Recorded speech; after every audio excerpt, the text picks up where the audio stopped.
Herkese salam. Gəlin buraxılış sınav imtahanında olan 9-cu sinif üçün short tekstlərdən, deməli 5-ci suala baxaq. Baxırıq ki, yenə bizim məktubu yazdığımız şəxs Tomdur, məktubu yazan isə Michel'dir. Biz variantda Tom olanı çıxırıq. İndi deməli oxuyuruq mətni. I am writing to let you know that I borrowed your notebook last week and forgot to give it back. As we will have an English test tomorrow, I would like to return it to you as soon as possible. I am sure you will need it for the test. Gəlin tərcümədən əvvəl baxaq ki, burada hər hansı bir inkar varmı? Yoxdur. İnkar yoxdursa deyir ki, Michel kitabı, daha doğrusu dəftəri geri qaytarmaq istəmir. Biz burada B-ni çıxırıq.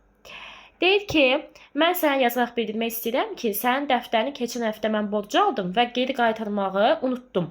Sabah da bizim ingilis dili testimiz var. Mən istəyirəm ki, bunu sənə mümkün qədər tez qaytarım. Bilirəm ki, test üçün bu dəftəri, yəni sənin ehtiyacın olacaq.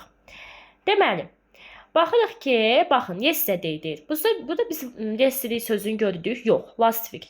Keçən həftə və dünən. Tamamilə əlaqəsiz sözlərdir. Buna görə A-nı da çıxırıq. Baxırıq deməli, C-yə və E-yə. Ask ən çox short textdə istifadə olunan feillərdən biridir. Bunu mən paylaşmışam. Soruşmaq, xahiş etmək deməkdir. Baxırıq bir də C-yə. Baxın, E-də deyir ki, lend nə isə borc verməkdir. Michel Tomdan dəftəri ona borc verməyini istəyir. Yəni Michel Toma deyir ki, dəftəri mənə borc ver. Halbuki onsuz da veribdir. O borcu alıbdı ondan. İndi qaytarmağı planlaşdırır. Düzdürmü? İngilis dili testindən qabaq. Deməli bizim düzgün cavabımız olacaq nə? C variantı.